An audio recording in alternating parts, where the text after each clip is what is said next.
Thank you for tuning in to the UC San Diego Mi Camino student series, where we'll be taking a look at the diverse journeys of Latinx and Chicanic students as they tell us how they made their way to and through college. Today, we're interviewing Dalila González Mejía. Dalila is a transfer student with a passion for women's health. She's done some interesting research at UCSD, including work on a diabetes monitoring app that takes culture into consideration. Thanks for being here, Dalila.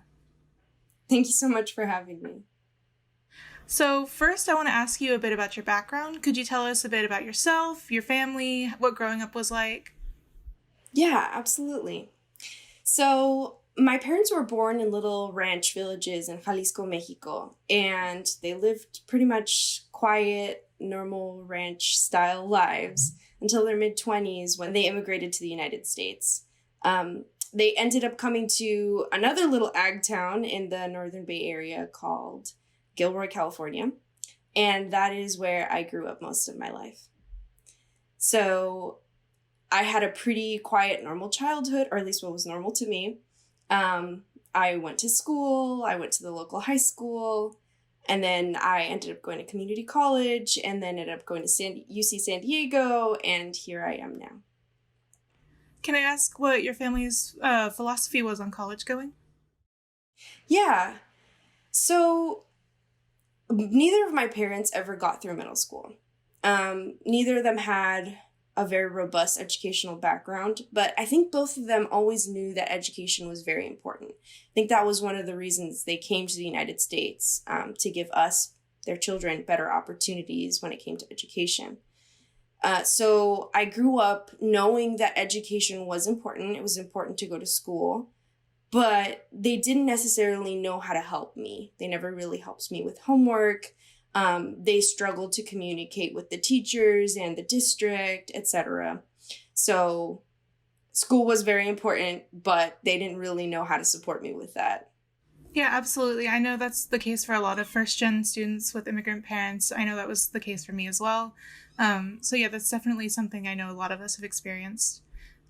So I want to ask what it was like navigating college applications without, having your parents help, kind of going it alone. What was that like? Yeah, I actually missed my window of opportunity to apply to four-year universities because I didn't know that you had to take the SAT to apply. So by the time I realized, you have to take this test to get in, it was too late. And all of a sudden we were graduating. I knew that I still wanted to go to college, and I knew that community colleges existed. We had a local community college in Gilroy. So I decided to try to look more into that avenue. And I ended up finding a really great community college that was just up north of me that had a biology AST program that basically said, if you check all of these boxes, you are guaranteed transfer to a four-year university. And because I didn't have any of that guidance or any of that support at home in terms of navigating college, I really, really, really needed someone to just give me a checklist that I could do. So I went to Cañada College in Redwood City, and it was just an amazing, amazing experience. I think I thrived more there than I ever would have going straight to a four-year university. It was just this really tight-knit community, small college with just a lot of community support. So I prepared there, and then I ended up transferring to UCSD in bioengineering. That's awesome. A lot of people do have their college journey look like that, where they go to a community college first. And a lot of people really diminish what it's like going to a community college and say, you should go right to a four-year. And that's not always feasible for everyone, and that shouldn't be the case, that people think that that's not a valid avenue to take. So, looking back with the information you have now, what advice would you give to your high school self? I think the first thing I would tell my high school self is be kinder to yourself. I think high school is a difficult time for everybody, and there's a lot of anxiety, depression, and just, I think more and more these days, it feels like you have to have everything sorted out when you're in high school. I certainly didn't, but I would say be kinder to yourself, and really also just find a mentor. find someone that is somewhere that you want to be in the future, whether that's 1 year out, 2 years out, 5 years out. And ask them if they'll chat with you every now and then and talk to you about how they got to where they are, especially for people that are in a situation like me where they don't have the support at home to be able to figure out that path easily. So I would definitely say find a mentor if you don't have one at home or within your family, friends. I think that's the big one. I would also say try to think a little bit further ahead, because I remember when I was in high school, I wasn't really thinking about, like I said, I didn't even know you had to take the SAT. I wasn't thinking even a year ahead. So even if it's not planning every detail out, try to think about what you want to be when you're older, where you want to go. Because if you start engaging in those conversations with yourself, then you'll start Googling things and gaining more knowledge about where it is that you want to go and how to get there. Yeah, absolutely. I think that's fantastic advice. So now I want to move into what it was like during UCSD for you. So during your first year of college, did you face any challenges? What was that like for you? To be honest, the transition was really rough for me. I think going from such a beautiful, tight-knit community where everyone knows each other in community college to this big, massive university, it was really hard for me to feel like I belonged. Making friends wasn't very easy. And instead of putting myself out there, getting out of my comfort zone, joining lots of clubs, I sort of just secluded myself and stayed in my apartment and kind of got depressed. And that was really, really difficult. But thankfully, I ended up joining this really great club called Engineering World Health. And that really sort of opened the door for me to make connections and start finding the places on campus that I felt safe and comfortable in, and finding my communities on campus. Yeah, I think finding your community on campus is probably one of the best ways to get acclimated to college life. So let's expand a little more on that. How did you find community at UCSD? Yeah, so like I said, it kind of started with Engineering World Health, but then after that, I started feeling more comfortable visiting some of the other spaces on campus. So one of the things I love about UCSD is they have this really rich culture of resource centers. For example, the Raza Resource Centro, that was just a great space to be in. And I'm so sad that COVID happened and I couldn't still go there to do my work and just hang out with people and have a cafecito every now and then. But that, along with the zone and the women's center, all of those spaces just really helped me feel like UCSD was the place for me to be. And just to, make sure our audience knows what we're talking about here, like, what does it mean to you to find your community? So what are we talking about when we say that? So first, I'd like to clarify that you can have many communities. I don't think that there's any one community that is like, you can have priorities, but that you can be a part of many communities. And for me, I think that means really making sure that you find a space or a group of people that makes you feel like you can be yourself, like you feel comfortable and safe, and they fit with whatever your goals are. If you are really set on medical school and you want to just do the best that you can academically, find a group that's going to help you do that. If you really want to enjoy the culture of San Diego while you're here, find a club that explores San Diego and just find a space that you feel happy to go to, because sometimes classes don't do that for you. So you have to make sure to take care of yourself and make sure that you are with people that are going to make you happy. So kind of following that line of like being with people, people who will help you grow and whatnot. Are there any mentors that you've had at UCSD that have helped you, in your field, outside of it, through your college journey? Absolutely. So the very first thing that comes to mind is my current PI. His name is Dr. Ben Smar. And he does some really interesting research on circadian rhythms and physiology over time. He has really been one of my biggest mentors. I reached out to him towards the beginning, like right at the beginning of the COVID pandemic. And I said, hey, I'm really interested in your research. Can I join your lab? And he said, yes, that's great. But COVID-19 is hitting and we're doing this really cool project related to it. Can you talk to me later? So I did reach out again and he was super receptive to it. And ever since then, I've been working with him.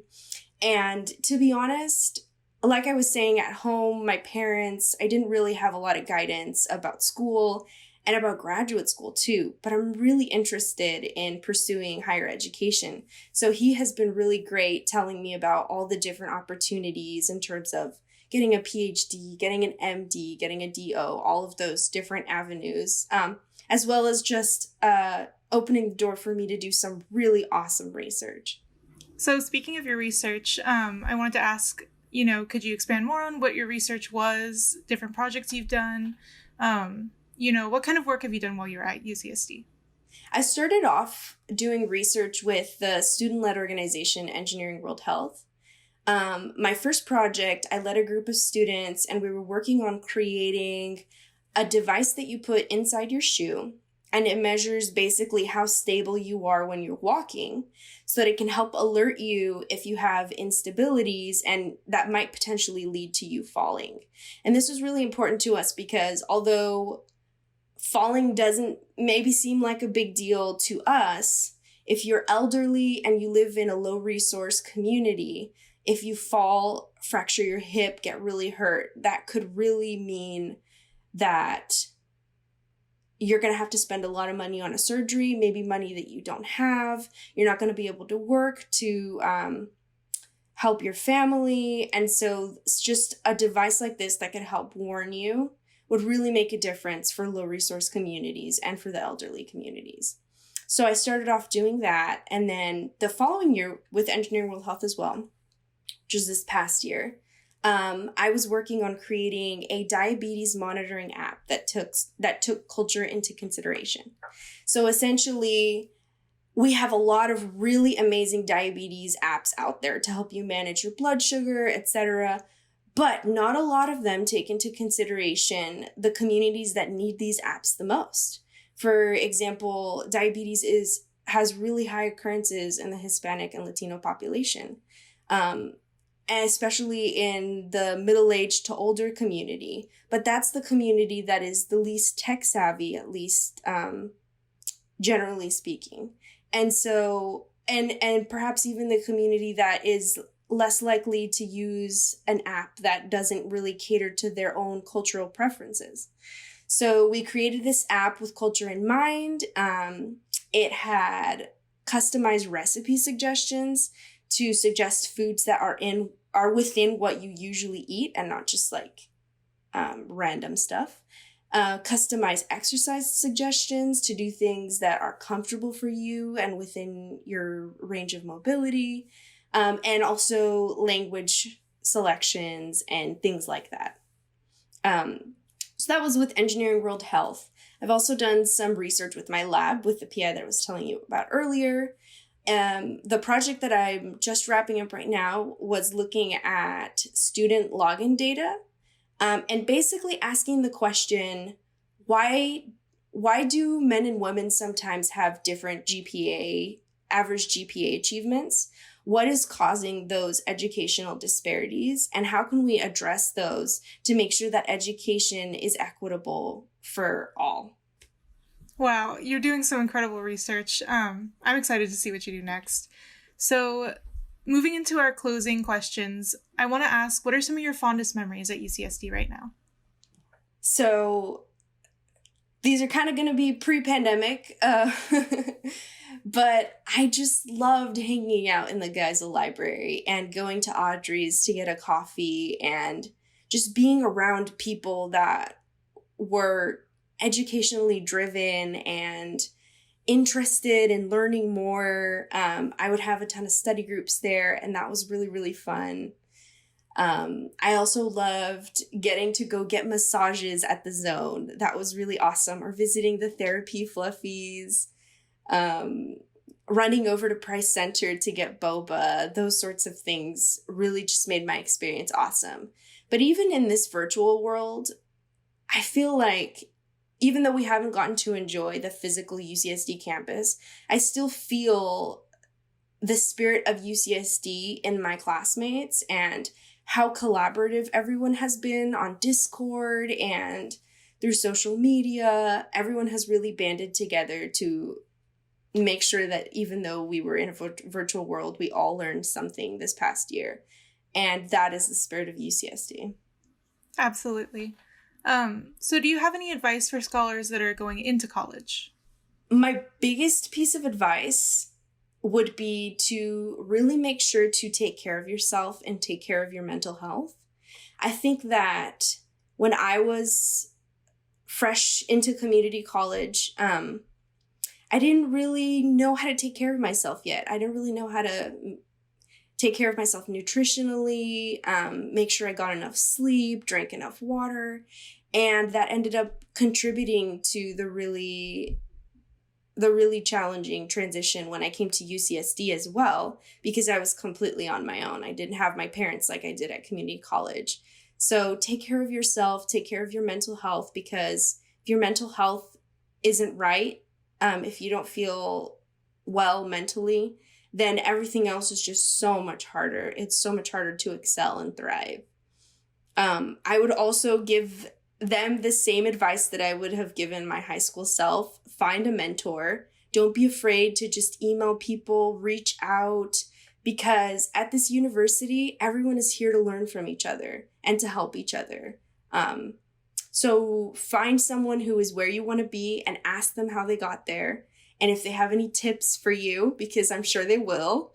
And just make sure to explore all the different spaces there are on campus and find your community. Find the people that you feel safe and comfortable with, because those are the people that are going to help you survive this crazy ride that is UCSD and a four-year university in general.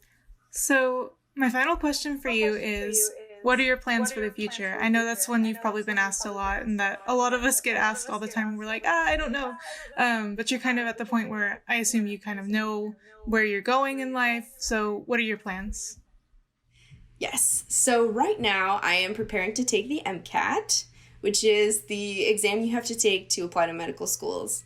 And I would like to apply to MD, PhD programs, which are joint medical school and graduate school programs.